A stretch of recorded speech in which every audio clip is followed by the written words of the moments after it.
This is Jason J. Lewis, the voice of Superman on Justice League Action. This is Mark Waid, writer of Superman Birthright. And you're listening to the Krypton Report. And you're listening to Krypton Report.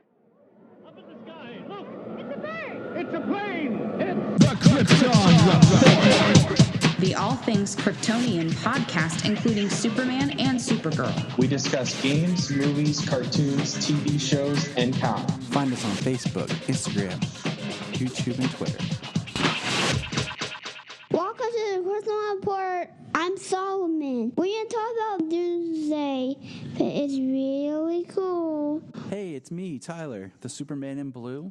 And with me, traveling to the planet Krypton far away in the past, is my other half. Not her.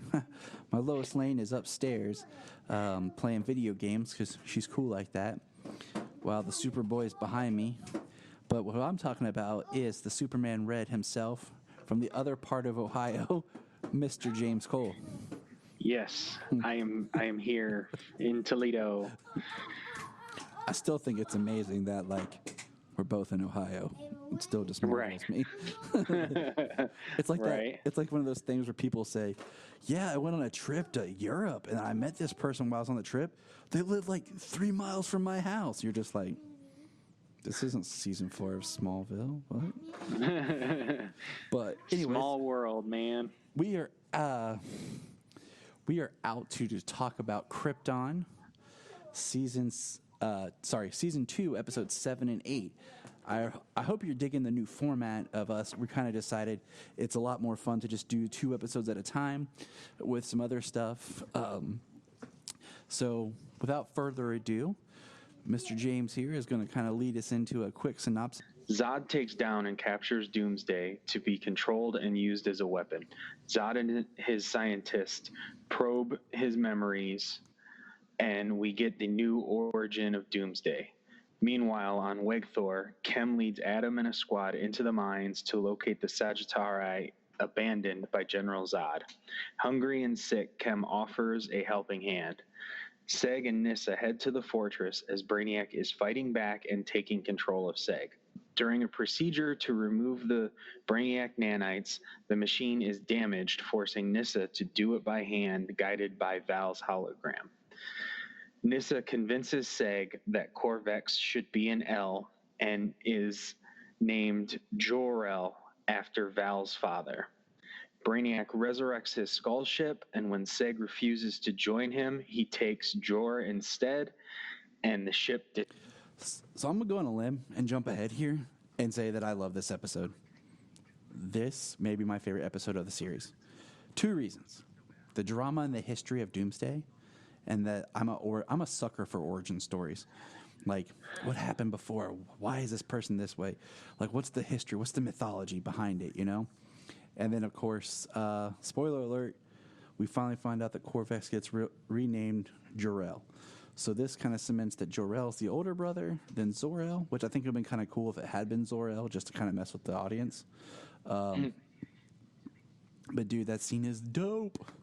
I mean, we get the Williams-esque score, kind of redone, and we also get Seg now embracing his family seal with him wearing the crest.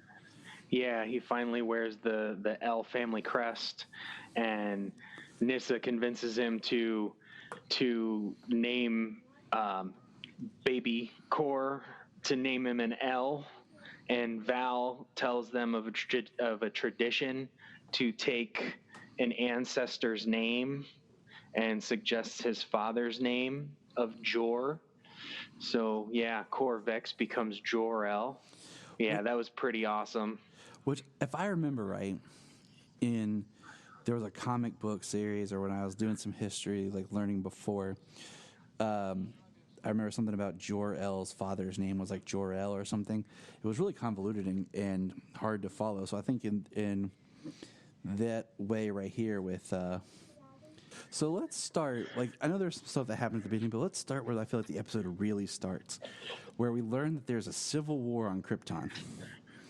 It's Kryptonopolis and Kandor are battling, and we find out that an L and a Zod are both scientists, which I find interesting, that Zod is a scientist, and this is hundreds of years ago, or cycles, however you want to propose it.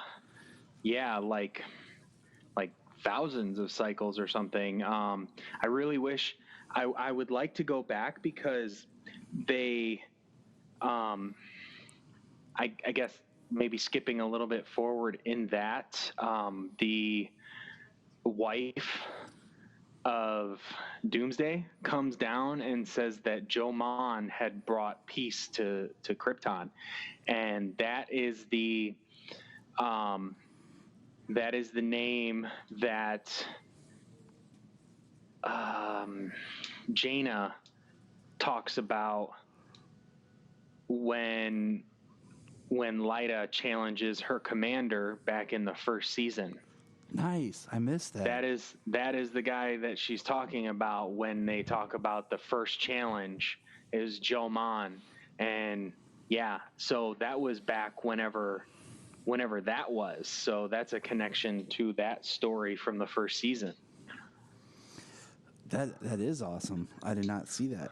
So much like if you're familiar and have read Hunter Prey, the story that talks about the creation of Doomsday, this follows along pretty similar, except in this case, what we're introduced to, like I said, an L and a Zod, scientists who are going to make a weapon to end the war, and that we meet a Kryptonian named Dax. And Dax has a genetic disorder or a genetic trait that's going to allow them to fulfill their destiny here of what they want to do with him. And we see that Dax has a wife, Inja, and he's in this cell of sorts, and he's talking to the L and Zod, and he's like, "Oh, you're gonna make me a superhero," and she says something like that. And if you were gonna look at these two as like one's villainous and one's not, the L is really dark. She seems to be the one that's removed from emotion and what they're actually doing to this man. And they basically press a button that ignites the first test that kills him, of course, and then they bring him back to life. Right. Yeah. So basically, his genetic mutation, as it were, is he can be killed and be immune to what killed him in the first place. So yeah, they do that first test, which is like some sort of gas test, and it kills him. And then they revive him, and then they do it again, and it doesn't affect him. And then that's when the next one is they burn him, and then they just keep going, and eventually they literally kill him over and over and over again, hundreds of different ways. And I'm playing the episodes we watched because I forgot to write it down, like how many times it is until there was a test of 400 and something. Yeah, Zod's like, are we okay still doing this? Like, and yeah, look what we've done to him. And then eventually, yeah, the Zod is the squeamish one. And then eventually Inja comes back down and is like, "Where's my husband? The war is over. Where is he? I want my husband." And then she touches the glass, and his hand comes up, and she is just horrified, as she should be. I mean, they've created him into a monster, and they've basically done horrible things to him. I think it sucks when you look at the comic where it's a baby, where they keep growing it and replicating it, growing it and replicating and cloning it, and it's so much it's so much torturous. Using the same genetic material. I think it's more torturous in the comic because in the comic they do it over thousands of years and stuff, and this seems like it's a shorter process because they bring it back to life, kill it, bring it back to life, kind of thing. But just having that backstory of him being a willing volunteer soldier and the wife and everything, and his name's Dax. At least it wasn't Davis Bloom, but But I mean, They did start it with a D, though, didn't they? Uh-huh. Wonder if that isn't just like a homage. I don't know. It makes, Reaching, but I mean, Davis, I always said like Davis Bloom, you drop the Avis, you drop the BL, and it spells doom. oh yeah, that does make sense. Kind of wonder if that wasn't their idea. So Because the glyph in that meant doom. yeah, The glyph wasn't Doomsday. The glyph meant doom. I thought it was kind of an interesting little tidbit there for, people. Yeah. It's pretty wild though. They've got Doomsday. They have him captured, and he's like standing. They have him like secured or whatever, almost floating or something. However they do, with his hands secured, and they're like using like a somatic reconditioning unit around his head, like keeping him subdued and diving into his mind. They talk about how they have to navigate through all the scar tissue and I forget what exactly else she said, but how they have to penetrate like his thick skull and the layers and layers of scar tissue and his damaged brain to find the memories and stuff. Yeah. Like it's a much more in-depth process to get to his memories and things like that, as opposed to, somebody who's just, normal and hasn't gone through hundreds of tests of torture and death. And they even, I mean, basically his genetic disorder of the bring healing or adaptation is causing problems. So they're having a hard time with him, period. And so, I mean, that pretty much is the Doomsday angle of this story of what we get. And we don't see what they do with him to, like, lock him up. We don't see if he gets freed, like, whatever. That's the story that we get of Doomsday. Yeah, we get the history, and he's just secured. So I do want to say this real quick. That I think it's hilarious. Solomon tells me that he doesn't like this Zod because he has a beard. He is. I mean, Zod always has facial hair, but it's hilarious because he's pointed out like multiple times. He's like, I don't like this Zod. He has a beard, and then he grabs my Zod Michael Shannon figure, and it's like, I like this Zod. Yeah. I'm like, okay, buddy. Well, Michael Shannon was a great Zod. He was. He was a fantastic Zod. I mean,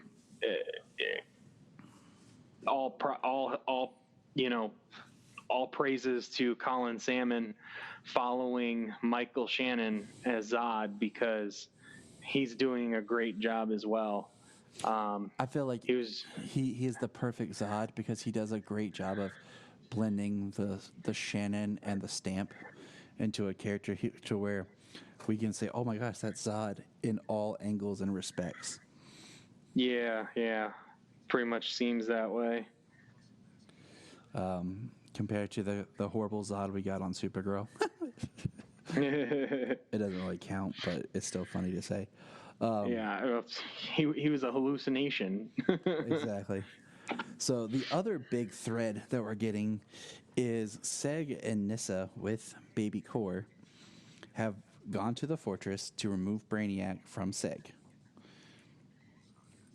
And they hook him up to the machine. And they're going to pull out what's left of Brainiac. And basically, Brainiac's fighting back. Seg's paralyzed, Brainiac's fighting back, and Nyssa has to go in and do everything manually. And it's pretty intense because she's not prepared for that, but it's pretty interesting stuff.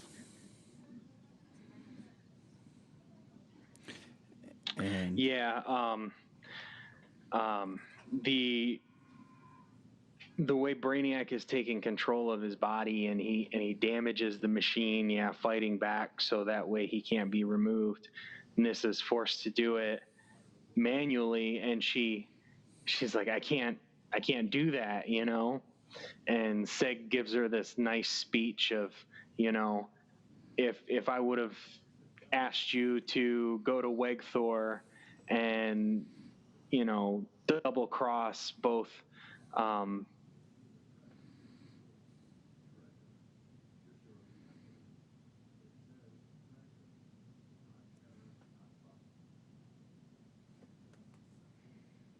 that, or would you walk into Zod's fortress with a corrupt codex and get our son and jump out of a window onto a waiting skimmer to escape? Would you think that you were capable of that?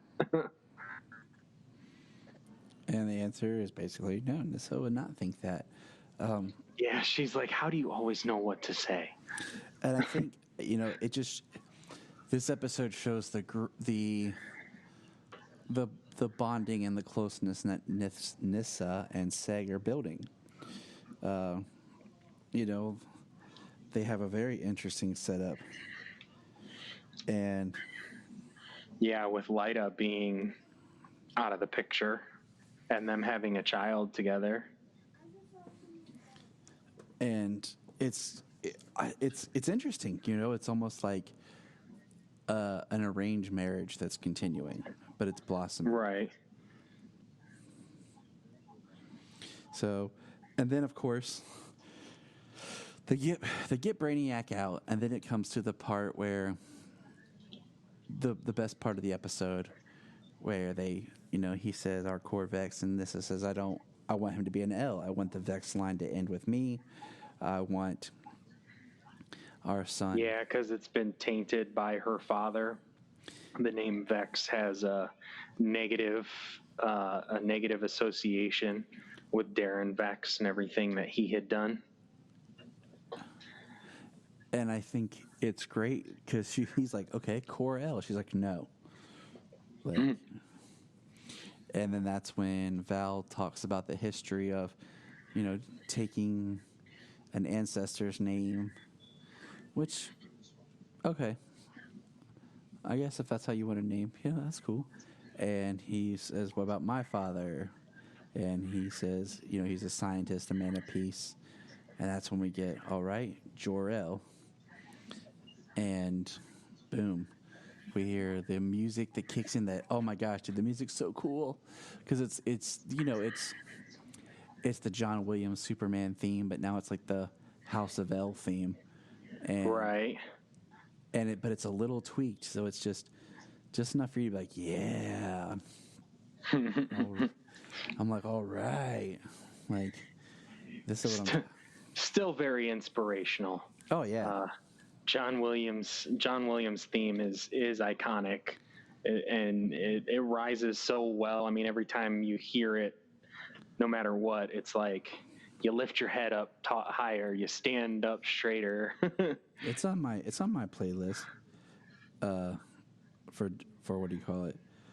For the gym, and it's on my wake up when I, my alarm. The first one is, Man of Steel, and the second one is the John Williams. So, yeah, it's that nice. It's that morning wake up, kick in the pants, kind of like, yeah. Rise and shine, Superman. Exactly, get me going. So, and of course, the worst part is nothing can stay happy and good for Seg as, man, it just sucks. Brainiac is removed, and we find out that Brainiac basically reassembles himself.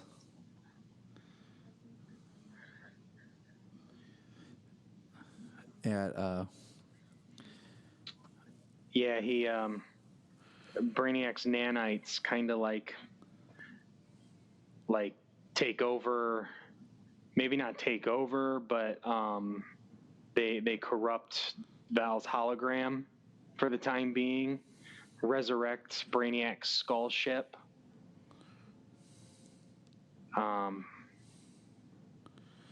and tries to convince Seg to join him, to continue on with him, to join him in his quest. And of course, Seg refuses. And Brainiac, he that's when he decides that he doesn't believe that the best of Krypton resides in Kandor anymore. The best of Krypton resides with the L's. And what does he do? Takes Jor-El, and that's where this episode really leaves us. It's rough because he just pops out and you're just like, Nyssa screaming, and Seg is just basically like, what happened? Like, he's so caught off guard that you can see it in his face. And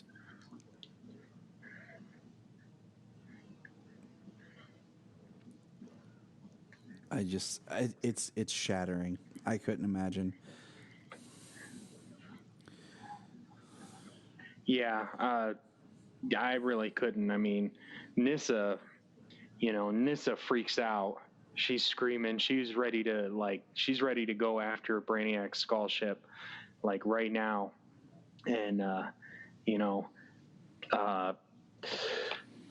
Seg, he just looks and a part on this actor's part. I mean, it's so good. He does so good in this scene. He looks defeated. He was just promising her that he would do anything and everything in his power to protect the people that he cared about, the people that he loved after Lyta was killed. And they did what they did to rescue Kor. They did what they did to rescue Jor-El. And then he's taken just like that. There's nothing they can do. I mean, he's like teleported right in front of them, teleported away.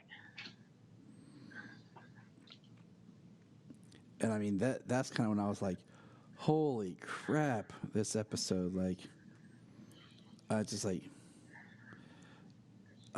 man, like, it hit me, like, you just named him Jor-El, you just got him back, you just got to win, and boom. Even more of the Brainiac is still a villain. And that's where we end this episode. So like I said earlier, like, I love this episode. I mean, for the fact of just naming him Jor-El, getting that confirmation, that step forward, and getting the backstory on Dax / Doomsday. Just, that's something we haven't explored in any other live action story about the Kryptonian side, and using the really just kill repeat more so than like the Smallville one was different, but it kind of used it. But this is cool. I mean, they used it in a way, the way he was. I mean, I don't know, just the way he was born was something completely different, and the way he lived his life. I mean, he was a human for the majority of his life. There were times when he kind of like doomsdayed out. Yeah. Apparently, but for some reason it was really quick, and then it was gone. Like, so he wasn't even like found out. I'm assuming because anybody in the vicinity was probably killed or whatever, and then he disappeared, and Davis just woke up like from a blackout or something. But and I mean, and the Smallville way was cool.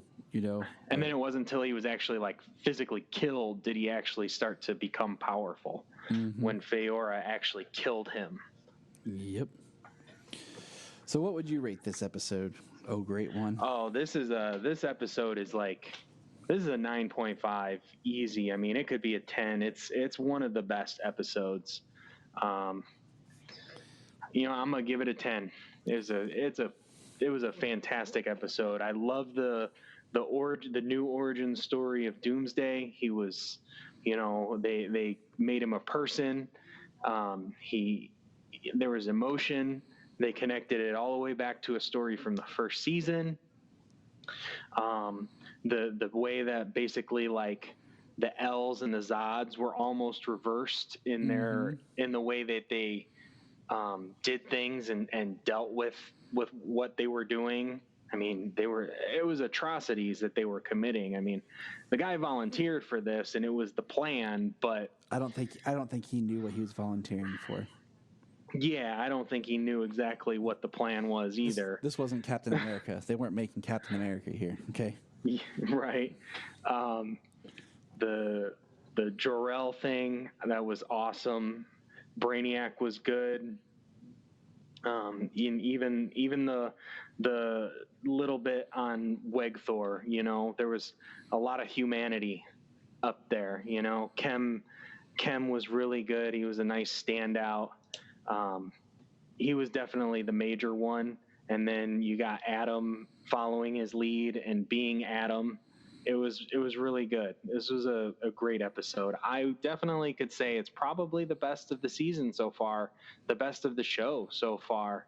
So yeah, I agree. I mean, I give it a 10, but I mean, if we get something better coming along, I mean, it's going to be, those will be a 10 too. I don't have anything to complain about in this episode, really. I don't think we did complain about anything. So nope. Yeah, it's a 10. I will say it's a 10. I was going to say a 9.5, but you convinced me. I love it. I mean, like I said, starting out, this is my favorite episode so far. It just was. The show keeps getting better and better. It does.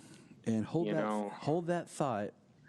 Okay, so news. One thing, I read something. They have not posted or anything about if Krypton will get renewed for a season 3.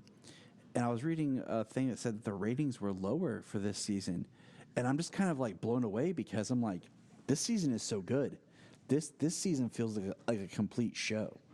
It has its stuff together. And I feel like if you're just a sci-fi fan, you should like this show, even if you're not a Superman fan or anything. Absolutely. And I'm like, dang, I really hope it gets picked up for a season 3. And I would like it to be a little bit sooner because season 2 was a year and a couple months between seasons. Yeah, maybe. And that's kind of this ain't because it was.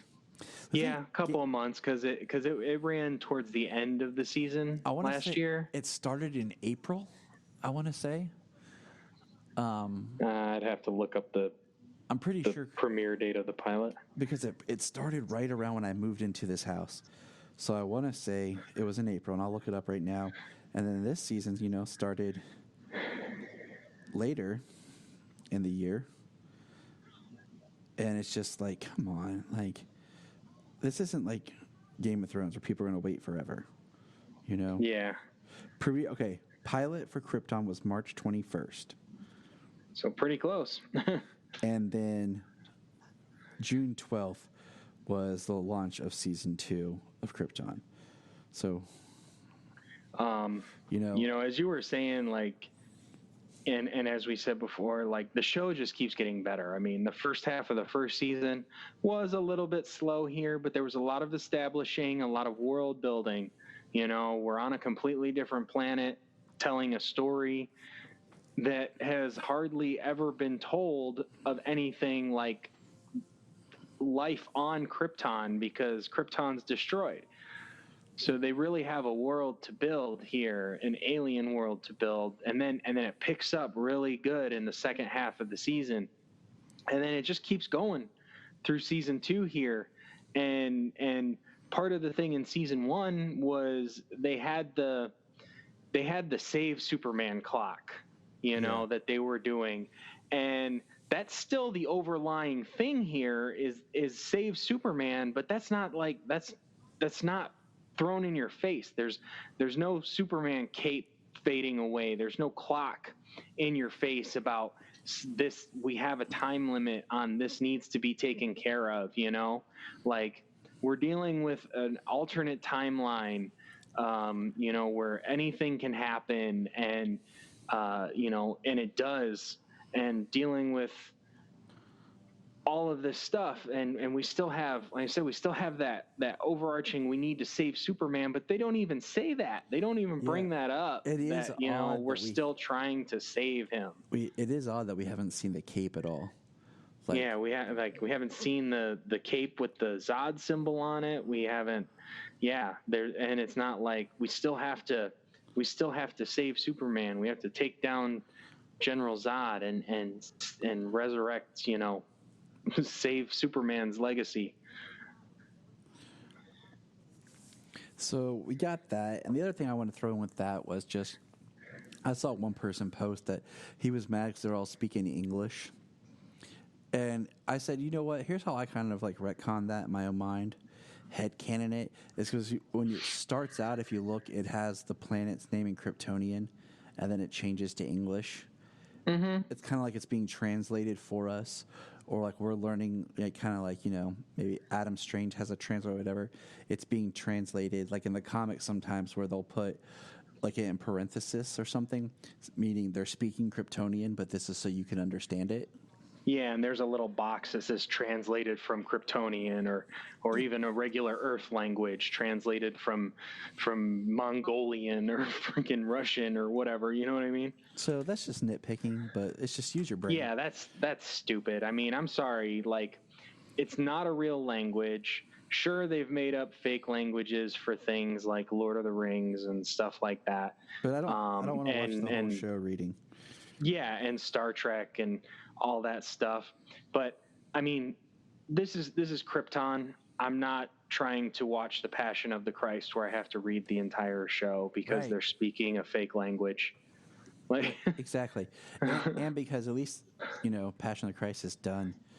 Like it's all about the image. That is about watching the image. Like you can literally watch that movie and just watch the images and you get the story. Yeah, I would not know exactly what's going on with Krypton. Okay, it's not built like that. Yeah, that is the epitome of nitpick crap. Yes, yes, it is. All right, so moving on. Like if that's your problem with the show and you have an issue that they're speaking English, I'm sorry. Do you speak Japanese and English is hard for you? Like that is so nitpicky. Like, don't even watch the show if that's the case. Like, that is stupid. I agree.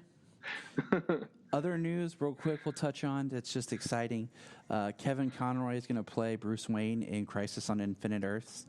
So that's awesome. He'll finally play live-action Bruce Wayne. So it's like the voice for Batman is actually going to be a live-action Batman now. If they actually put him in the suit for like 2 seconds, then eventually the debate of who's the best Batman will be over for all time. Right. I kind of wonder if he isn't going to be like an alternate Earth that's Batman farther Beyond. In the future, and he's old man Bruce sitting in a chair, and Batman Beyond. I would love that as just like a thing of just like a second of like Terry McGinnis, like as Batman, like.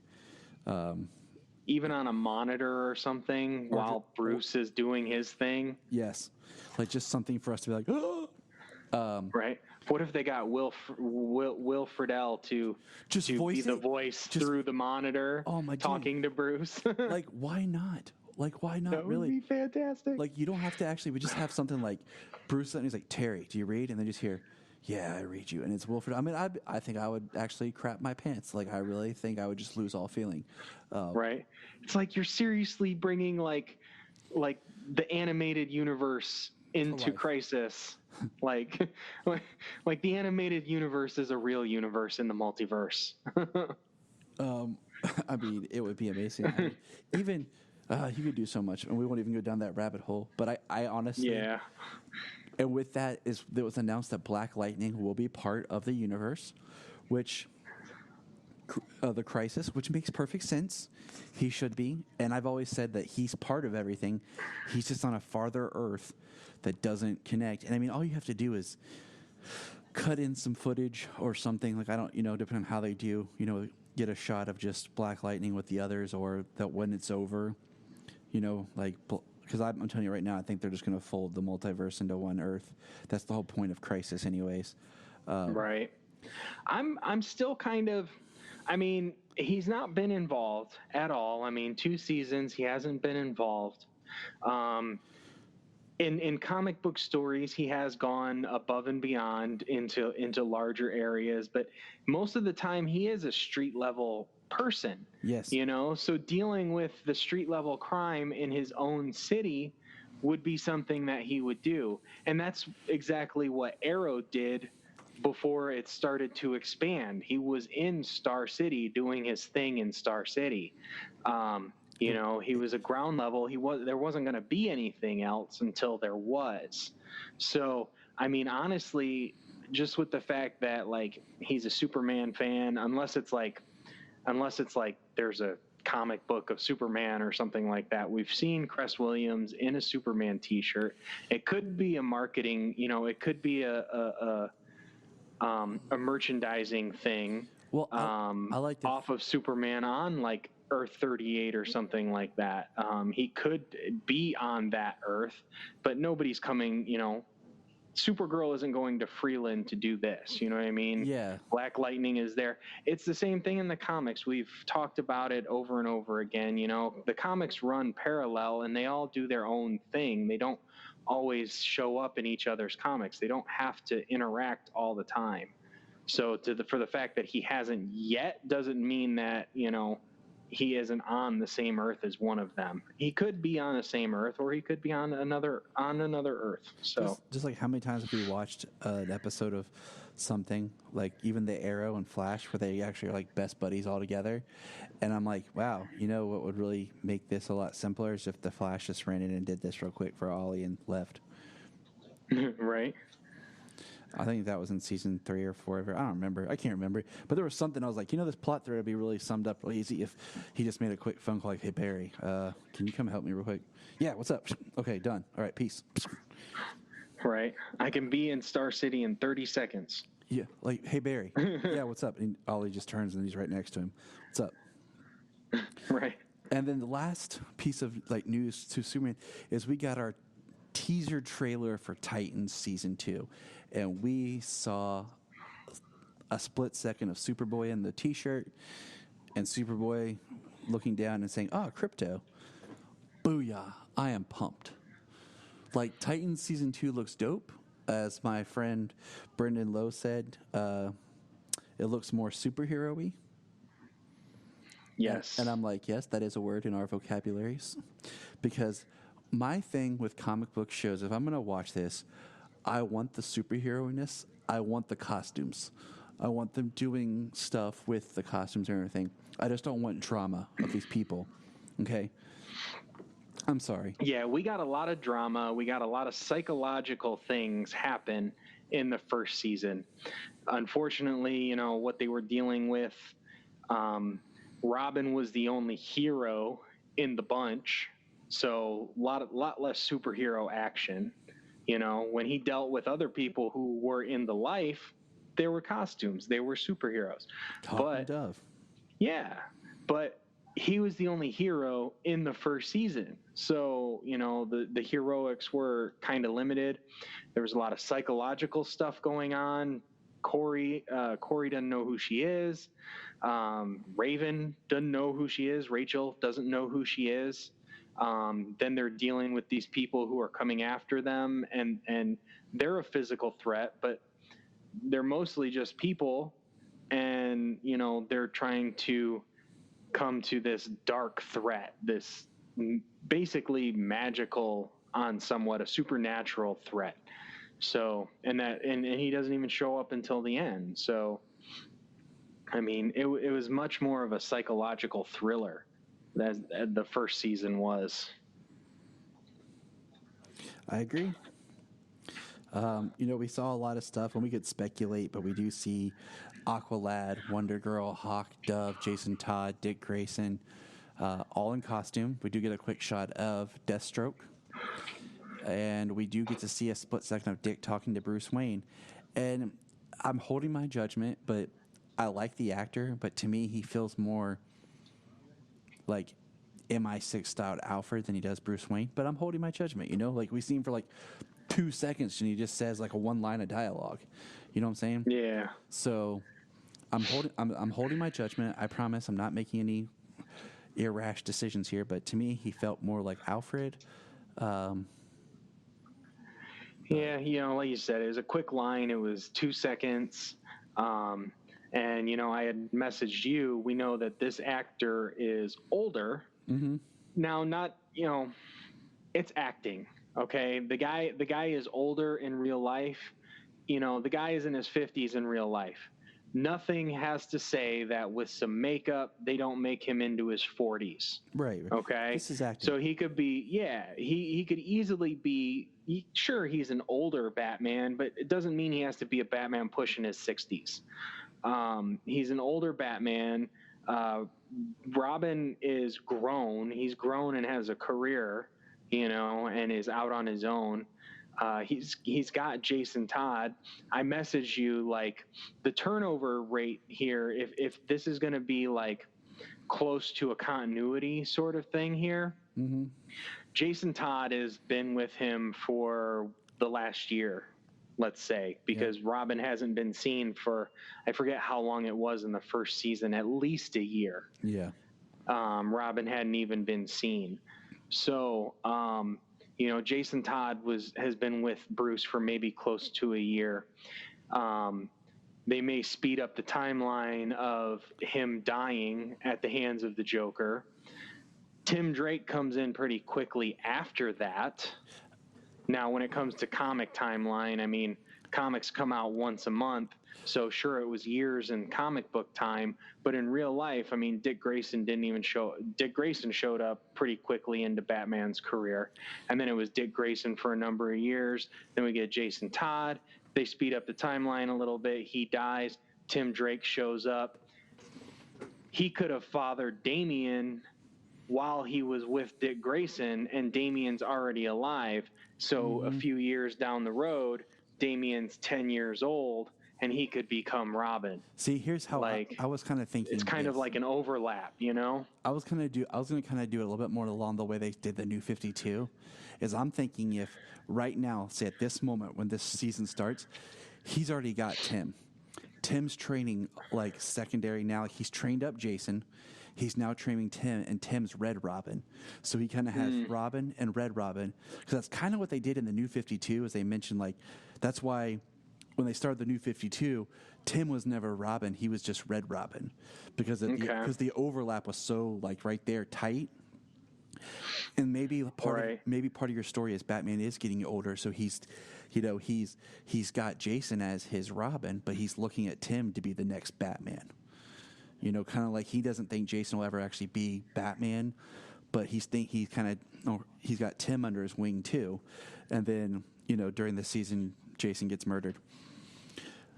Because I mean, that's not that's not confirmed or anything, but just like you said, to speed up that timeline type thing. And then, in the back of my mind, Damian's already like 10 years old somewhere, 12, or right now as it is, training with Ross.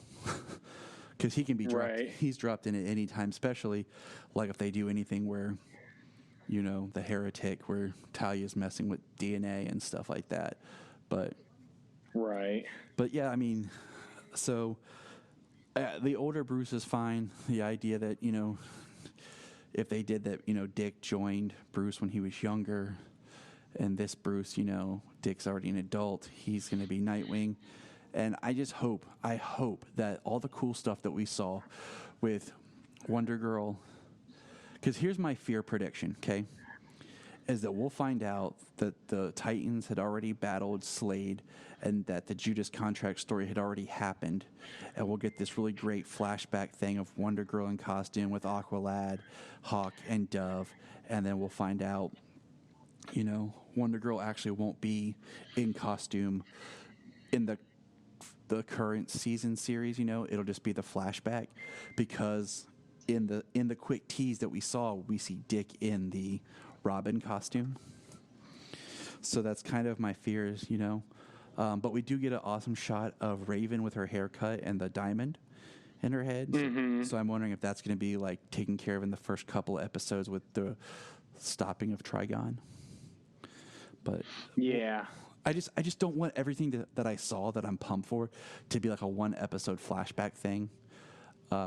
that would be disappointing. And then everything else is focused. I mean, unless they focus more on, Starfire, giving us more of the Beast Boy in a costume turning into other animals, and then of course, the addition now of Superboy, and what that's going to do, if they're going to do something. Will we get a Lex Luthor eventually on this show if we're doing Superboy? We do have a Mercy Graves.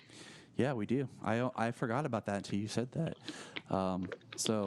And you and I had talked about that they've yet to double cast heroes in the CW or any of the DC TV. So that includes the CW stuff and now the DC Universe. We've yet to see double heroes. I'm pretty sure I'm confident in saying that. I cannot think of any heroes that's been doubled yet. Villains are different. We're getting double villains.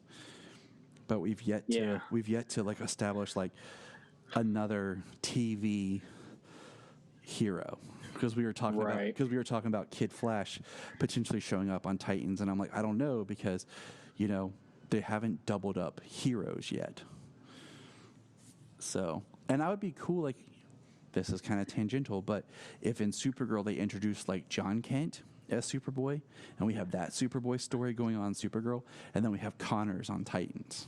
Right. So I did hear. Now I have no confirmation of this. I didn't see an article, and I can't remember where I heard it. But they are supposed to. But we do know that Superman is coming back, and Lois Lane from Elseworlds last year crossover. They are both returning for Crisis on Infinite Earths. So that is one thing I don't think that we said that. I forget her name, Tulloch. It's her nickname, slang name is Bitsy. Bitsy Tulloch. Yeah. We'll call her that. She is returning. Last we saw her, she was pregnant with Jonathan Kent. And I did hear that they are going to have the baby in this season, in the crossover. They should. And Superman's going to die. Like, I'm not being a downer. I enjoy his portrayal. I thought he was really great in season 2. I think he was a little less in the crossover. That's debatable, but I think the smart play for story purposes and to stop the where's Superman? Why isn't Superman here now? Like, every time there's a big crisis, we're like, well, he's now. We know who he is. Where is he? Why isn't he helping Supergirl? Is to kill him during the crisis and flip it. Instead of having Supergirl die in Infinite Crisis, it's Superman. Yeah. See, now the interesting thing is Oliver already sacrifices himself to save Supergirl and the Flash. So, like, at least the ones that we know, and perhaps they were the ones that would die, but we're also talking about Infinite Earths. So it could be a different Supergirl who dies, or it could be John Wesley Shipp's Barry Allen who dies in Crisis. For those it who could don't be know, Kingdom Crisis, Come Brandon Routh Superman who dies, as opposed to Tyler who dies, so that way the current continuity version of Superman doesn't die. Yeah, but I'm just saying.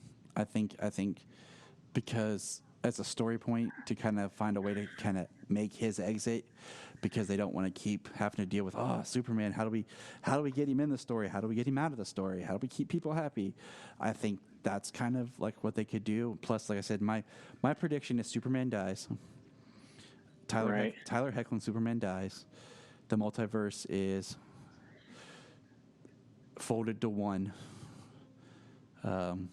Yeah, like I've said in the past, like, Superman is in Metropolis, Kara is in National City. For the majority of the things that they face, they are not going to interact. Sure, when it comes to the season finale, Yeah, like when we had like when Rain was trying to terraform the Earth or something like that. Exactly. Where is Superman? Like, well, he was on he was on Argo for Lex Luthor. He was somewhere.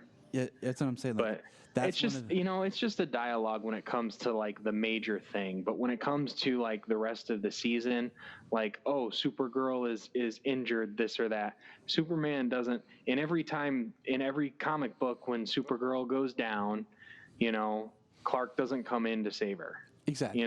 But it's hard to translate that mindset of when you're reading a book, you're fine with it, but when you're watching the show, you're like, wait a minute, But to me, I mean, it's the same thing. They're in different cities. He's not gonna run to her rescue every time. Like, he knows same thing that he had to deal with coming up.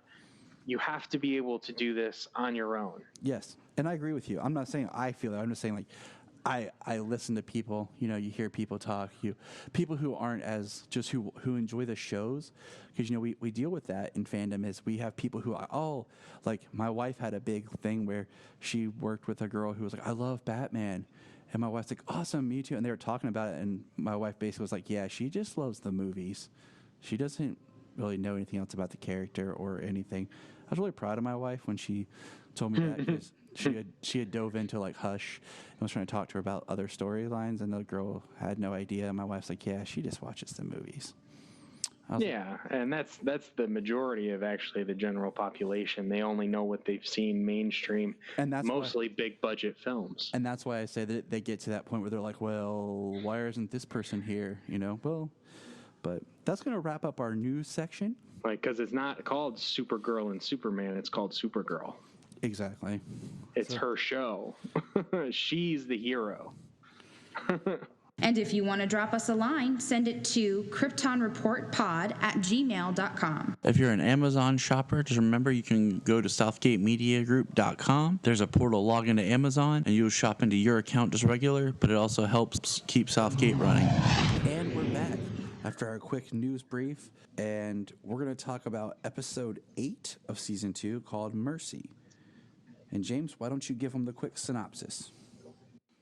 When Doomsday rejects every attempt of control known to Krypton, Zod suggests one that is not, the Black Mercy. Attached to a host revealed to be Zod's own mother, Lyta Zod. Thought to have been executed days before on Wegthor, was a somatic reconditioned clone. While extracting toxins from the Black Mercy, Lyta's perfect fantasy begins to collapse. Jaina, Dev, Nissa, and Seg infiltrate Fort Raz to disable Zod's space fleet. Lyta awakens from her fantasy and escapes Fort Raz with her friends and family. The episode starts really weird. We start with like Lyta and Seg all happy, and at first I thought this was a flashback. Did you think it was a flashback? Like, you see, like we find out that Jaina has set them up with this apartment in Kryptonopolis, and they're going to leave their old lives behind, and they're going to bind together, and I'm just like, whoa, what is going on? Yeah, definitely at first with the let's run away to Kryptonopolis, that kind of stuff. I thought that was a flashback, of them kind of trying to want to leave, that kind of stuff. I definitely thought that was a flashback. And then when they do, they go to Kryptonopolis, and they've got the apartment, and he says that Jaina gave his blessing and stuff like that. I was like, oh, nope. Like, this is something else. Right. I was just like, holy cow. I'm like, this is something. And then it cuts, like, Krypton does a little theme, like 3 notes, title card, like every other CW series, title card. Yeah, that's it. There's no intro anymore. It's just title card. And then we get Doomsday, and we find out that they're trying to do the synaptic changing of his mind and everything. Yeah, the somatic reconditioning. It's not working because he's adapting and he has all the scar tissue on his brain. And then Drew Zod, makes the comment about what if it was something else that they could use. And he mentions she says that she had or that he's adapted to every form of neurotoxin or something known to Krypton. Yep. And he's like, what if it wasn't of Krypton? And I'll tell you right now, I did not think of this when I first saw the episode title, just because, Zod is all about kneeling, and I just thought mercy, like, begging for mercy, kind of thing. Like, since all this stuff going on in Wakethorpe, but no, we find out. Well, especially since, he's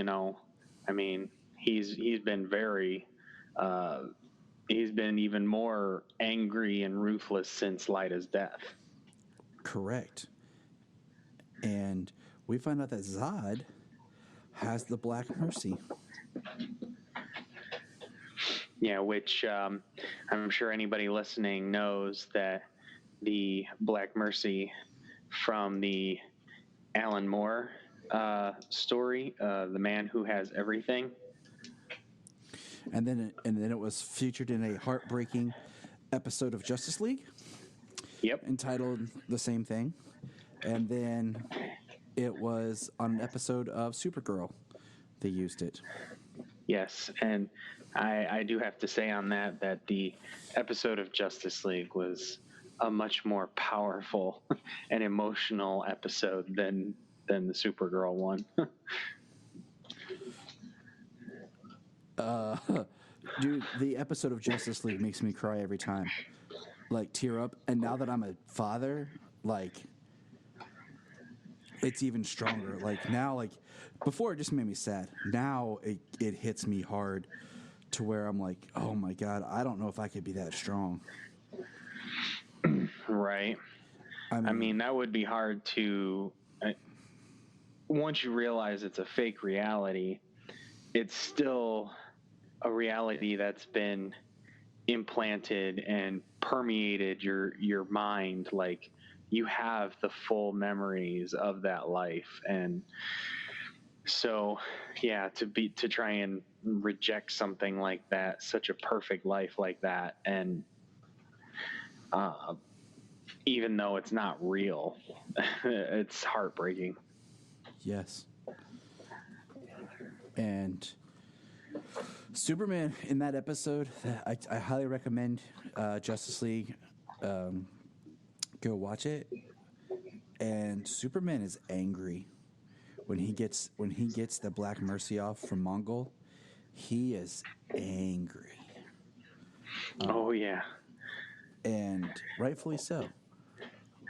Yeah, it's we always talk about the final episode with that great speech of Superman talking to Darkseid and just beating the crap out of him, and shattering windows like for blocks around just from sonic booms and the impact and everything. But they're in the fortress, and it's like Kryptonian construction around them too. So it's like it's a strong structure, and yeah, he's mad. And Mongol is an incredibly powerful being as well, and he beats the crap out of Mongol. And what's funny is you bring that up. Yesterday we were playing with Solomon's Imaginext toys, and like I had Superman, and it was me, Solomon, Junia playing, and she had the Dark Side, and Solomon had like the Parademon and somebody else, and we were doing, and I did like basically a paraphrase of that speech as we were playing, and as I like hit the Dark Side figure and the Doomsday figure. I was like, excellent. I was like, that's my favorite Superman speech. So we find out Zod has the Black Mercy, and the Black Mercy in this looks twistedly sick. Like everything else is like a flower that kind of, it's like a living squid looking flower that just kind of attaches to your chest kind of thing. But this thing is like through your nose, mouth, looks like something out of like Alien Prometheus kind of thing going on. Yeah, it's black. It's the Black Mercy. Yeah, it's black. It's very like parasitic, and he even refers to it as a parasite. And instead of being like a psychological control that this as other in other mediums, they call it like a flower, having a psychological control. It's up her nose and it's in her mouth, like she's intubated, like it's down her throat, it's in her ears, her veins down her arms and legs are starting to turn black, and her skin has a greenish color. Like she's been exposed to this toxin for 6 months, and she's just been under its control, and she's been laying there. And yeah, it's sick. It's a parasite. And yeah, like Prometheus is a very good comparison. Now, James, you said she. Who is this she that we're talking about? Oh yeah, we haven't revealed that. So this is Lyta. Boom. What the heck? Real Lyta. What the heck? I literally said what the something in the middle of work because I was watching on my lunch break. And I like that twist. Yeah. But I kind of wish they would have done that. Who's the host? She's the scientist. Who's the host? And he says, the host is my mother. I really wish that she would have said, who's the host? And he had been like, it doesn't matter. And we don't really see who the host is. And then that reveal had been held off for another episode. Because technically, if we're watching this is episode 8. Well, with the structure of the episode, though, it's pretty strong to show it right away because they left us hanging because it was at the end of the 5th episode that she died. That she got her throat slit. So 6 and 7. Yeah. So they gave us 2 episodes with her dead, and then I don't know. I understand it's a short season, but I kind of wish they would have held that out. But I was really like, yeah. Wow. But the structure, opening it up with the fantasy. And then showing us really fast. You know what I mean? They open up with the fantasy, the Doomsday scenario, and then the Black Mercy attached to Light. And now we know right away why this dream or this fantasy or, what could have been at least in the beginning misconstrued as a flashback. We know exactly what this is at this point. That it's her fantasy, her perfect world. And so that was, it was a great twist. Yeah. And inside her fantasy, they're getting married, they're being binded. Jaina is all about it. Dev is with Nyssa. Oh, poor Dev. Yeah, and then they, and as the scientist is removing the toxins to test them, she's aware of the negative effects that it's having on the parasite, and concerned about the negative effects it's going to have on Lyta.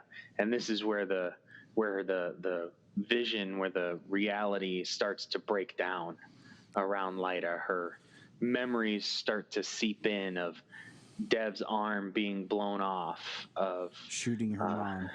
Yeah, of shooting her mom in the side, of Nyssa, them having a contentious relationship. It's very well done. Very well. Yeah, the structure of the episode is really good. The way they kind of go back and forth between that early on, before Lyta rejects it fully, and then she rips the Black Mercy off, and she has to pull the tentacle out of her mouth, and she vomits all over the floor. Ugh. Yeah, it was a pretty nasty scene. But I mean, like, you'd want to just throw up realizing that was in your mouth. Like down your throat. And this is how Zod treats the people he loves. This is... Yeah. So, And we get and then we get a scene after she's awake, and she comes across Jaina and Dev, because Jaina, Dev, and Seg and Nyssa have come to Fort Roz to take down Zod's ship, his space forces, from going to Wegthor to kill everybody there.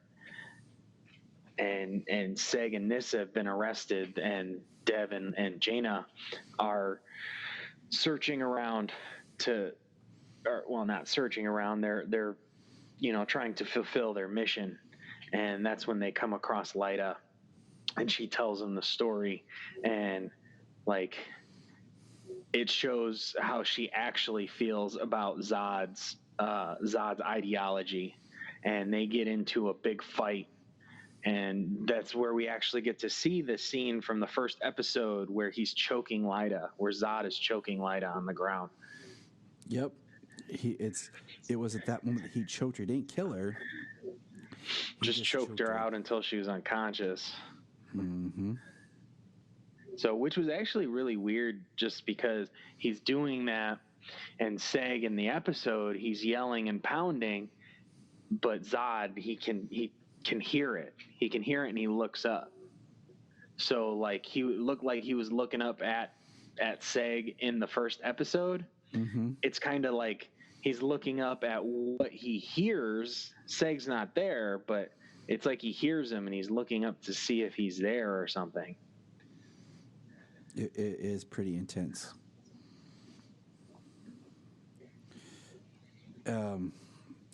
So all this, so that's going on, and it was a good episode. I mean, a lot happened, but not much, at the same time kind of thing, because you have the flashbacks of Lyta, the reveal of her, and then, Lyta ends up saving Jaina and Dev, and they have a really beautiful reunion moment, and then they have to they take Lyta to meet Nyssa and Seg, and they have to prep her or prep Seg, and we get an interesting scene of how Nyssa reacts to seeing Seg with Lyta. Now that she's actually alive and back, Nyssa just lost all hope of having Seg. Yeah, she definitely, she definitely had a visible reaction.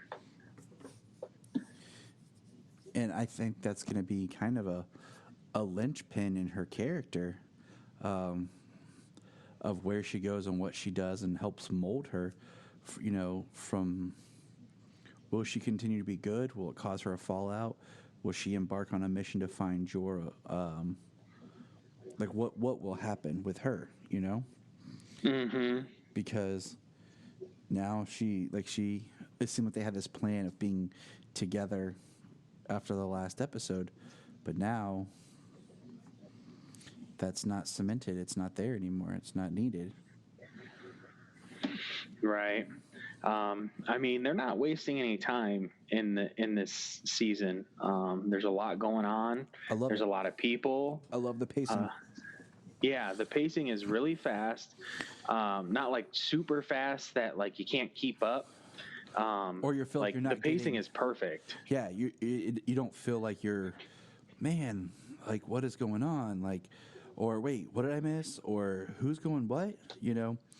It's paced out. Excuse me, and it's done. So there's the development's still there. You're not suffering development. Yeah, And like when it comes to the Nyssa and Seg thing, like Lyta just died. I mean, within days, so she just died. Seg's kind of with everything that's going on, he can't really grieve. I mean, he broke down real hard right at first, but he can't really grieve. And him and Nyssa, they have a connection. They have a son. I mean, they were set to be binded. They were set to be binded together. That was at a different time, but so there's a relationship there to a degree. They did kiss before, but now they haven't done that all season or anything like that. And even after Lyta died, like they've gotten really close, and they've kind of just like we're going to be parents and everything like that. And you could see that they would grow closer together. But it's not like they like jumped in like, oh, well, Lyta's dead. Now I'm going to be with Nyssa. You know what I mean? So it's not like he jumped right in. He hadn't kissed her or anything like that. He didn't, but you could tell that's kind of what Nyssa was kind of like championing for. Yeah. And hoping for, like, kind of like, yes. Well, especially from her reaction to Lyta's return and kissing on Seg and everything. So, it was moving forward. Everything's going at a brisk pace, but it's not like they rushed it. Like, Lyta's dead, so now we're together. We're going to start kissing, and then, Lyta's back, and it's like, holy crap, like their relationship just imploded. Like they didn't have a budding relationship yet. You know what I mean? Mm-hmm. So it was just in the early stages of a foundation. That was about it. And that was just because they had their son together, and then Brainiac, and I love the fact that they're not hiding stuff, like everybody asks a question and they give an answer, you know what I mean? They're not having people keep these secrets from episode to episode. Nyssa had her secret in the first few episodes just because she was kind of playing spy, but it was part of what she needed to do. So it wasn't like, I'm keeping this secret to protect people. She's like, I'm keeping the secret because it's part of what needs to be done right now. You know what I mean? It's not for dramatic irony. So like everything, they ask a question, they give an answer, they offer up information. There's no filler for no reason, just to be there, just to extend things out and to cause drama between the characters, which I like. I really do, yes, because I get really tired when they drag out stuff or like, we just want to keep this tension. I'm like, no. I'm like, come on, like. No. Like these people wouldn't do this, you know what I mean? Like these people wouldn't keep these secrets from their loved ones like this for this long just to drag it out so you can get 3 episodes out of one secret. Like yeah, I mean, the thing is I feel like you don't have time.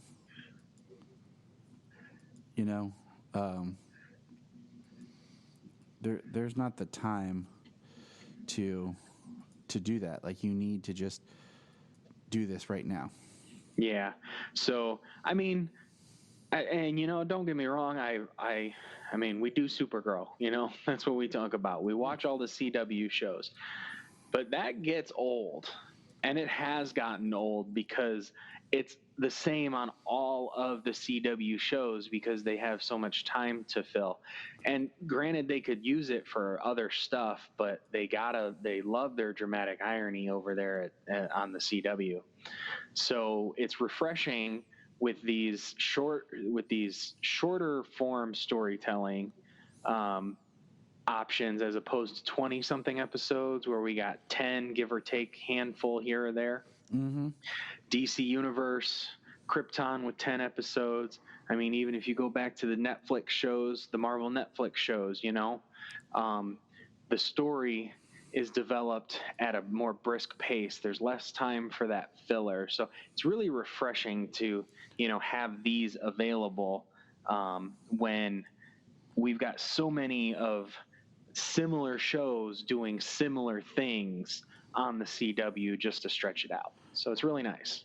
Unless you're Jessica Jones in season 1 and there's a lot of filler. But that's another story. Well, there's a lot of filler in there, but some of there's some filler in there. But honestly, at Jessica Jones season 1, I haven't watched season 3 yet. Neither but have I. Season 1 was fantastic, and David Tennant as freaking the Purple Man was amazing. Was spectacular. And I agree with you. Like I'm currently and everything that surrounded him. You know what I mean? All the story points that connected to him was spectacular. I'm currently rewatching The Flash right now, season 1, and I might go into season 2. And there's a lot of stuff they could have hung out and taken their time with, but I feel like that show was really built when it started. Like let's do what we want. Like let's don't hold things back. And I feel like the more of these, I think Arrow's the worst for that kind of thing of secrets and dragging things out and plot thread like that. Yeah. And then, you said we do Supergirl because it's the current live action other than Krypton, which, Krypton's 10 episodes a season, a year. Supergirl's 20-some. I mean, it gives us the most new Kryptonian content. Yeah. But yeah, some of the stuff does get drug out, and people make stupid decisions, and you're like, oh my God, no one would really do this. Right. Exactly. And, we do Supergirl. It's Kryptonian content. We like it. We enjoy it. We expressed our feelings this last season on a lot of the stuff that they drug out, as well as some of the stuff that they should have put more focus into, as opposed to their heavy-handed commentary. So, there was a couple of things last season that was kind of a detriment to it. But we still enjoyed quite a bit of what was going on. Oh yeah, I mean we still enjoy stuff. I mean this is what we do. This is what we talk about. So we're not gonna keep doing it if it's terrible. Exactly. So what were we talking about? So yeah, we kind of went off there. But Krypton, this episode, it was more building. We saw the dramaticness of Lyta's return and how that impacts Jaina, Dev, Nyssa, Seg. And we saw that Zod was prepping Doomsday. Mm-hmm. And that's what that was the majority of it, because we didn't even go to Wegthor. There was no Seg, or there was no Val, Adam. It was Seg and Adam combined again. Yep. There was no Val, there was no Adam, no Chem, there was no Wegthor. And that's what I say. It seems like there's not a lot to talk about, but it's character moments is what it is. It's building character moments, not a lot of action set pieces.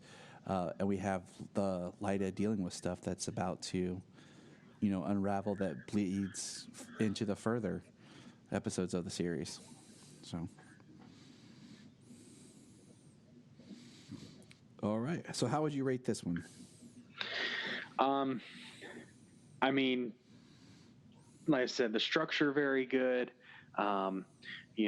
Character moments really good. Lyta's return, the Black Mercy being as appalling as it was really cool. The way that the framework of the reality there was built, and the way it started to break down. Freaking look at Doomsday. Like, Doomsday looks spectacular in this show. Yes, and Solomon even said, hey, look, Doomsday's wearing pants. He's not naked like he was in Batman Fight Superman. I said, you're right. He is wearing pants like he's supposed to. Right. So, very good. It was, it was very good. With the character moments, I would give it. I'd say this is a 9. You know, yeah, it was really good. It's a 9. It established stuff, you know, history, you know, connected back to the first episode. Gave us Lyda back when they let it stew that she was dead for a couple of episodes. Which I appreciate, you know. Yeah, they didn't just be like, oh, she was dead, and then like by the end of the next episode, like, oh no, she was a clone. Don't even worry about it. And you know, it's just, I mean, even a clone still, like it was, you know, you saw her die, and it was deep. You know, Drew is something that I won't say on the show because I try to keep this family friendly. So, but I give it an 8.5. I would have maybe liked something, I don't know, maybe because I'm just picky, a little structurally different. I wouldn't have opened. Well, we just came off of Zods and Monsters, which we were like raving about. So it's true. You know, it's just because that was so good. I kind of wish they would have held out. Maybe, I don't know, just holding that light of surprise a little bit more. You know. Yeah. And then kind of like just with the editing tinkered so that maybe we thought that these visions were flashbacks of Lyda and Seg, and we're like, huh? And so, I don't know. It's just kind of like a nitpick. That would have my personal of just like design. Yeah, I mean the Lyda Seg stuff would have had to have been like structured differently and like sprinkled throughout the episode. Things would have had to kind of like drag farther to get to the end, you know. Mm-hmm. But the way that they wrote it in that first section, like, and then to give her reveal right away, like the episode is titled Mercy, so you know we're introduced to the Black Mercy right away, and we're introduced to the fact that they want to use the toxin to control Doomsday. So it's kind of like a double-edged sword. Like it brings us back Lyda, and it allows, supposedly here, possibly going to allow, because the scientist does say that the toxin is stable in Doomsday's system. So they're trying to control Doomsday. So, you know, it seems like that's going to, you know, possibly be something moving forward with the Black Mercy toxin. So, you know, the way they structured it, it worked well. I mean, it would have definitely taken some reworking of the episode to hold back that Lyda thing. Mm-hmm. But it also gave us the fact that, you know, this is how Zod is, you know what I mean? Like he fought and beat up his mother. He put her under the Black Mercy. He cloned her and created a somatically reconditioned clone of her to do what he wanted, as opposed to somebody who would question and question his authority publicly. So I guess we all wish we could just erase our mom's minds and control her, but you know. Yeah, that could work. I'm sure I've known a few people who wish they could do that. But all right, that wraps up episode 8, Mercy. Yep, we only have 2 more episodes to go. It's kind of crazy. Like no breaks. This thing flew by. I like it though. I like not having breaks. I like, you know, it's not binging, you know what I'm saying? But I like just being able to watch it each week and not be interrupted because it's all done. And I don't have to, like I told you, like, I'm rewatching Flash season 1. You know, and when you watch the show week to week and then you have all these breaks and stuff, you forget the pacing sometimes. But watching this, I'm like, holy crap. Like, episode 4 is Captain Cold. Like, they jump right into things so fast, but it feels good, but they don't hold anything back. They start introducing these big characters. I forgot how quickly they brought in the second Weathered Wizard. You know, brought in the Reverse Flash, revealed about Thawne, you know, and started. Yeah, that was by like the 9th episode. And so it's just like, man, like this show and this season was really moving. And sometimes you lose that momentum when you have like your mid-break, your take a week off, take a 2 weeks off. Yeah, we get the winter break. We get like a winter break. We get like the New Year break. We get like a spring break. And then with the overlapping of shows they've done, where they've taken shows off for so long, put a show in its place, and then go back to it, like, like that throws it way off. And so I like just getting my 10 episodes straight, much the same way with the DC Universe series. How, you know, we got them each week, and I just realized that tomorrow will be first Friday without Swamp Thing. Yeah, first Friday without anything new, I think. Yeah.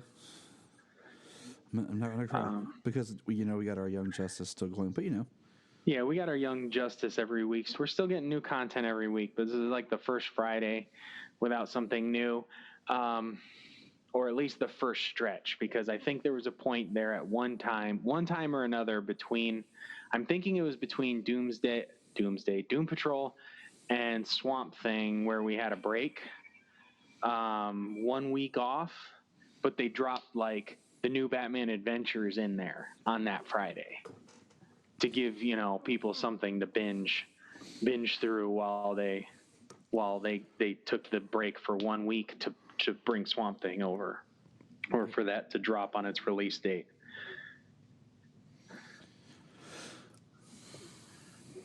But Titans season 2, it's going to be awesome. Yes, it is.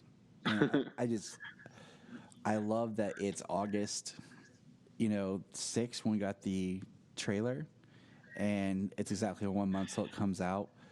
I like this. We've talked about this multiple times, how I like getting, hype for something that's not months and years away. Yeah. Well, we definitely have heard recently with all the last movies and stuff that, like, Warner Brothers, they screwed up when they marketed BVS for so long, and Suicide Squad for a long time, and Justice League for a long time. They screwed up doing all of that. Now they don't do anything until it's 6 months out. They don't even release a teaser until 6 months out. That's why we didn't see anything for Birds of Prey at Comic-Con, because it was more than 6 months out. That's why we didn't see anything for Wonder Woman, because it was more than 6 months out. I'm still surprised they didn't drop anything Joker-wise around that time. But I'm surprised we haven't got a second Joker trailer. But the Joker's marketing is completely different. Yeah. It's not DCEU. They're taking it on the film festival tour now. It's going to be at the Toronto Film Festival and the Venice Film Festival. And so that's going to get a lot of publicity that way. Look up in the sky.